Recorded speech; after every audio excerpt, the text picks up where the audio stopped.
Guys, assalamualaikum warahmatullahi wabarakatuh. Kenalin, aku Dabita Tifarida. Aku di sini bakalan ngejelasin ke kalian rekomendasi bisnis yang cocok banget buat pemula berdasarkan pengalaman aku ya guys. Nah, buat kalian para pemula nih yang pengen mulai bisnis, kalian bisa subscribe channel ini karena di sini aku bakalan ngebahas topik-topik seputar bisnis guys. Nah, tentunya aja berdasarkan pengalaman aku ya guys. Oh iya, buat kalian yang nanya juga, aku bisnisnya bisnis apa? Aku bisnis hijab ya guys. Namanya minihijab.id. Kalian bisa cek di Instagram, Shopee, ataupun TikTok. Oke, kita langsung aja ke pembahasannya. Oke, bisnis yang pertama adalah bisnis jualan makanan. Ini adalah bisnis yang paling gampang dan paling basic banget. Kalian bisa lakuin di mana aja guys, terutama di rumah kalian tentunya. Nah, sistemnya tuh gampang, kalian tinggal bikin makanan sendiri atau kalian bisa beli makanannya dari pasar atau dari online, terus kalian repack, kalian bungkus sendiri dan kalian jual ke teman-teman kalian. Sistem promosinya juga mudah, kalian tinggal tawarin ke teman-teman kalian baik secara online ataupun offline. Kalau online kalian bisa pasang di status WA atau kalian bisa minta promosiin ke teman-teman kalian. Nah, tapi jualan makanan ini ada kelebihan sama kekurangannya guys. Kelebihannya yang pertama itu bikinnya tuh gampang, super duper gampang banget. Apalagi buat kalian yang suka masak, ini bakalan jadi seru banget sih bisnisnya gitu. Terus bikinnya gampang. Terus yang kedua adalah ngejualnya juga gampang. Selain bikinnya gampang, ngejualnya juga gampang. Kalian tinggal tawarin ke teman-teman kalian secara offline ataupun online. Terus kelebihan yang ketiga adalah pemutaran uangnya tuh cepet. Jadi kalian misalkan beli bahan hari ini, terus besok barang habis, kalian udah dapat uang kalian balik gitu. Jadi emang secepat itu. Tapi ada kekurangannya juga nih guys. Yang pertama itu kekurangannya adalah kalian harus produksi sendiri. Karena ada beberapa orang yang gak suka ribet dan gak mau bersentuhan sama produk, ini kurang cocok sih guys gitu. Jadi kalau misalkan kalian suka masak, ini cocok banget. Tapi buat kalian yang gak mau ribet, ini kurang cocok guys gitu. Terus kekurangan yang kedua adalah ada kemungkinan dimana produk itu gak habis. Nah, ini yang jadi resiko banget sih. Kalau produknya gak habis, terpaksa produknya harus kalian makan sendiri atau enggak kalian kasih ke teman atau ke tetangga kalian, karena produk makanan ini tuh nggak bisa bertahan lama guys gitu. Jadi sebisa mungkin tuh harus habis hari itu juga gitu guys. Terus bisnis yang kedua adalah open pre-order atau open PO. Ini sistemnya gampang banget, kalian tinggal cari produk murah di marketplace, di Shopee, di Tokopedia atau dimanapun.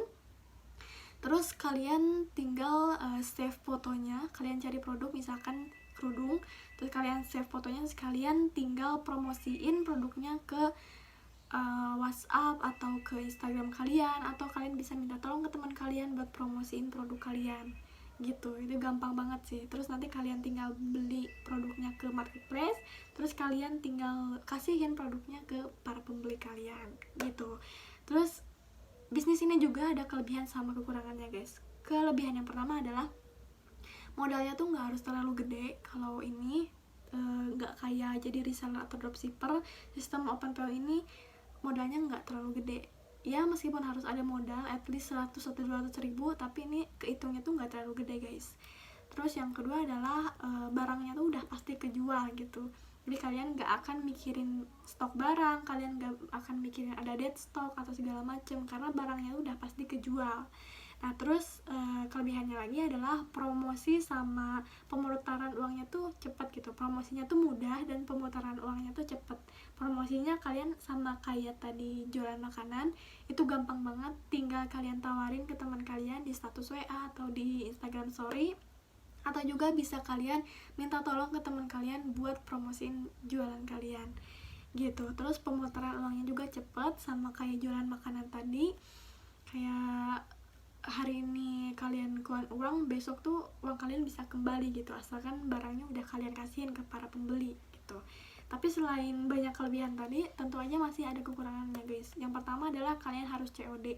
COD itu kalian harus ngasihin barangnya ke pelanggan kalian. Jadi kalian yang harus nyamperin ke pelanggan kalian terus ngasihin barangnya. Atau kalian bisa ketemu di satu titik, atau enggak kalian bisa nyuruh si para pembelinya itu buat datang ke rumah kalian. Intinya di sini adalah kalian harus COD dan harus tatap muka langsung sama pembeli buat ngasihin barangnya dan kalian nerima uangnya gitu guys. Terus yang kedua adalah kadang ada beberapa pembeli nih yang nggak bertanggung jawab sama produk yang mereka beli gitu. Jadi barangnya mau gak mau itu harus sama kita yang tanggung gitu. Kalau barangnya masih bisa dipakai mungkin bisa dipakai sama kita, tapi kalau enggak mungkin barangnya terpaksa kebuang guys gitu. Terus yang ketiga adalah kadang ada barang yang gak sesuai ekspektasi karena kita belinya secara online gitu. Jadi kadang ada barang yang gak sesuai sama ekspektasi kita gitu guys. Nah yang selanjutnya adalah bisnis jual jasa. Ini bisnis yang resikonya tuh kayak paling rendah karena ini nggak bersentuhan sama sekali sama barang atau sama produk. Ini benar-benar gampang banget. Kalian bisa jual jasa fotografi atau jasa printing atau apapun yang kalian bisa gitu. Tapi di jual jasa ini kalian harus punya skill ya guys. Nah di jual jasa ini ada juga kelebihan sama kekurangannya. Kelebihannya yang pertama adalah kalian gak harus keluar modal. Modal di sini modal untuk barang ya. Kalau misalkan modal untuk beli kamera atau apa segala macem itu di luar modal utama guys. Nah kelebihan yang kedua adalah kalian bisa ngerjain sendiri. Sebenarnya bisnis yang lain juga kalian bisa kerjain sendiri sih, tapi ini lebih ke produknya tuh kalian bener-bener kalian yang ngerjain sendiri gitu. Kalau bisnis lain kan yang ngerjain tuh ya orang lain, kalian tinggal jual. Nah kalau ini tuh kalian yang kerjain sendiri, kayak misalkan nih fotografi ya kalian yang foto sendiri gitu. Jadi kalian tahu kualitas jasa kalian tuh kayak apa gitu. Terus yang ketiga adalah kalian gak harus mikirin barang, bener-bener gak harus mikirin barang, gak harus mikirin stok produk, nggak harus mikirin modal buat beli produk, itu nggak harus sama sekali guys. Terus selain kelebihan ada juga kekurangannya. Yang pertama adalah bisnis jasa ini pasti bakal menguras tenaga kalian gitu. Pasti bakal tenaga kalian tuh bakal kepake banyak banget di bisnis jasa ini karena sesuai namanya gitu, ini bisnis jasa, jadi jasa kalian yang dipakai gitu. Terus yang kedua menurut aku, karena aku belum pernah terjun langsung di jasa ini, menurut aku kekurangannya itu adalah promosinya tuh agak susah guys dibandingkan dengan bisnis-bisnis yang lain. Bisnis jasa ini promosinya tuh agak susah gitu karena aku belum pernah ngalamin terjun langsung ke sini, jadi aku nggak tahu nih gimana caranya ngepromosiin jasa kita, kecuali ya ke orang-orang yang emang udah tahu kita ngadain jasa ini gitu. Terus bisnis yang keempat adalah bisnis affiliate Shopee. Nah, sebenarnya affiliate tuh banyak banget, tapi di sini aku lebih tekenin di affiliate Shopee karena aku cuma tahu sistemnya tuh yang ada di Shopee gitu. Aku nggak tahu sistem yang ada di aplikasi lain tuh kayak apa. Di sini aku ngebahasnya yang Shopee aja guys, yang sesuai aku tahu. Jadi caranya tuh gampang banget. Pertama kalian tinggal daftar di aplikasi Shopee, daftar affiliate, terus nanti kalian dapat email kalau kalian diterima atau enggak gitu. Terus kalian tinggal bikin video, bikin konten dan ngerekomendasiin barang-barang yang ada di Shopee gitu dengan mengcopy link yang ada di Shopee, terus kalian share di konten kalian itu. Gitu doang lah, cuma bikin konten doang gitu kalau affiliate ini. Tapi pastinya ada kelebihan sama kekurangannya nih guys. Kelebihannya yang pertama adalah kalian gak harus mikirin kirim barang, kalian gak harus mikirin stok barang apa segala macem, karena di sini tugas kalian tuh cuma bikin konten sama ngerekomendasiin aja, udah gitu doang gitu. Terus yang kedua adalah komisinya tuh gede dan bisa sampai jutaan guys. Kalau dari satu barang misalkan 3% aja komisinya itu udah lumayan banget guys, dikali beberapa orang gitu, dikali ribuan orang yang klik link kalian itu udah lumayan. Dan aku juga udah sering dengar banyak orang-orang yang dapat ratusan juta dari affiliate ini. Kuncinya satu sih guys, cuma konsisten bikin konten gitu doang. Terus kelebihannya kalian nggak harus punya banyak barang, kayak sama kayak yang aku omongin tadi, kalian nggak harus nyetok barang banyak-banyak, kalian cuma harus punya sampel produknya aja, dan itu nggak harus kalian beli dari Shopee juga gitu. Barang yang ada di rumah kalian pun kalian bisa promosiin gitu, asal kalian nemu tokonya tuh di mana gitu. ngerti nggak? Pokoknya gitu deh, nanti aku bikin video lain tentang affiliate ini ya. Nah terus selain kelebihan tuh ada kekurangan guys. Yang pertama adalah kalian harus konsisten bikin konten gitu. Kalian harus punya alat-alat yang mensupport kalian buat bikin konten gitu kan, misalkan HP yang memadai, kayak terus kayak lighting apa segala macem, pokoknya yang mensupport kalian buat bikin konten yang bagus gitu, supaya konten kalian bisa viral, FYP, dan banyak yang ngeklik link kalian gitu. Terus yang kedua adalah kalian harus punya properti, sama kayak yang tadi aku bilang, kalian harus punya properti yang bagus. Properti di sini kayak misalkan background atau apa segala macam yang mendukung konten kalian lah gitu. Terus kalian harus punya bisnis, kalian harus punya barang yang mau kalian promosiin gitu guys. Nah itu kurangnya nggak terlalu banyak sih menurut aku. Nah terus lanjut ke bisnis yang terakhir nih guys. Ini bisnis kenapa aku taruh di paling akhir, karena ini adalah bisnis yang paling kompleks. Aku nggak nyebut ini bisnis yang susah, tapi ini aku nyebut bisnis yang kompleks. Karena apa? Karena di bisnis ini kalian tuh benar-benar terjun langsung, benar-benar belajar langsung semua hal tentang bisnis, entah itu keuangan, marketing, operasional, sumber daya manusia, SDM, apapun itu kalian belajar di sini guys. Nama bisnisnya adalah kalian jadi dropshipper atau reseller. Sebenarnya kedengarannya mudah ya, tapi pas pelaksanaannya itu kalian benar-benar diuji banget, karena di sini kalian dituntut harus punya skill bisnis guys, harus punya semua skill bisnis kayak marketing, operasional, keuangan segala macam tuh kalian harus punya skillnya di sini. Bisnis ini sama yang kayak aku jalanin sekarang. Aku sekarang jadi dropshipper dan reseller juga, dan aku ngerasa sendiri gimana rasanya jadi dropshipper sama reseller. Itu benar-benar kompleks banget daripada bisnis-bisnis yang lain. Kan kalau bisnis yang lain kayak open PO atau bikin makanan, itu kayak pemutaran uangnya tuh cepet dan promosinya gampang gitu. Nah tapi kalau jadi dropshipper sama reseller ini kayak ini tuh satu tingkat lebih susah di atasnya guys gitu. Pokoknya nanti aku bikin deh video khusus tentang reseller sama dropshipper ini. Aku ngasih gambarannya aja guys. Jadi aku kasih tau aja deh perbedaan antara dropshipper sama reseller. Jadi kalau dropshipper itu kalian gak harus nyetok barang, kalian tinggal promosiin barangnya, terus nanti yang ngirimnya tuh si supplier kalian. Nah terus kalau reseller itu kalian harus nyetok barangnya di rumah gitu, supaya kalian bisa ngirim langsung ke pembeli kalian gitu. Sebenarnya sama-sama aja, cuman beda di stok produknya aja.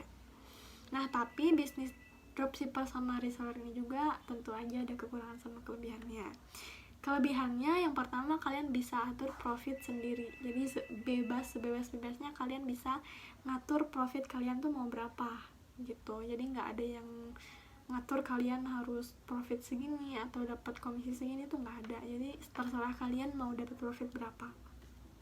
Terus yang kedua adalah kalian di sini kalau kalian emang pengen jadi pengusaha, emang pengen belajar, ini cocok banget sih bisnis ini. Nah buat kalian yang pengen jadi pengusaha nih, ini cocok banget buat dijadiin sarana untuk belajar kalian buat ke usaha yang lebih besar lagi nantinya gitu. Jadi ini kayak simulasi buat kalian bisnis yang benerannya nanti gitu. Kalian bisa belajar manajemen produk gimana, terus kalian bisa belajar keuangan, kalian bisa belajar marketing, segala macam kalian bisa belajar di dropshipper sama reseller ini.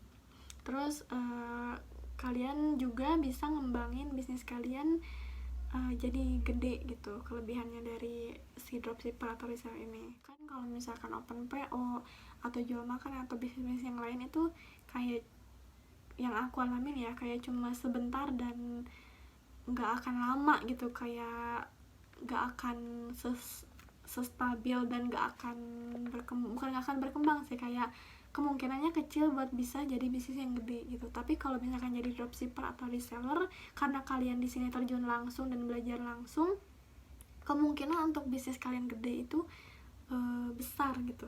ketika kemungkinan buat bisnis kalian jadi besar itu ya besar gitu. Nah itulah pokoknya. Nah terus tentu aja ada kekurangannya guys. Yang pertama adalah kalian harus punya modal at least di bawah 1 juta pun nggak apa-apa, atau kalau bisa sih ya di atas 1 juta guys modalnya, karena buat jadi reseller atau dropshipper ini kalian harus beli dulu barangnya gitu secara cash sebelum kalian jual ke para pembeli gitu. Jadi dropshipper pun ya kalian harus punya modal karena kalian harus bayar dulu nih si barangnya ke supplier kalian gitu. Terus yang kedua adalah kalian harus konsisten belajar. Kalau kalian gak belajar, kalau kalian kayak gampang puas terus diem aja dengan hasil yang segini-gini aja, kalian gak akan maju-maju guys gitu. Jadi kalian harus konsisten belajar. Terus kalian juga harus konsisten bikin konten gitu. Sama kayak affiliate tadi, bisnis reseller atau dropshipper ini juga kalian harus bikin konten untuk bisa ngepromosiin produk dari kalian. Nah mungkin itu aja bisnis yang bisa aku rekomendasiin ke kalian buat para pemula. Ini balik lagi ke diri kalian masing-masing, sesuaiin sama kondisi kalian masing-masing. Kalian cocoknya di bisnis apa, kalian mau resikonya kayak gimana, kalian mau yang bisnisnya sistemnya kayak gimana, itu kalian sendiri yang nentuin. Aku di sini cuma bisa merekomendasiin, cuma bisa ngasih tahu gimana sistem dari bisnis tersebut gitu guys.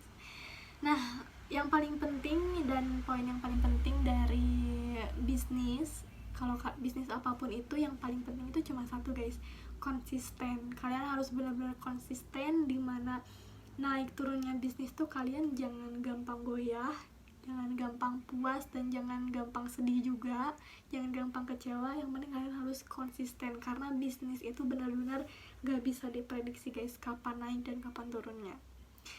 Oke, mungkin dari aku segitu aja. Makasih buat yang udah nonton sampai akhir.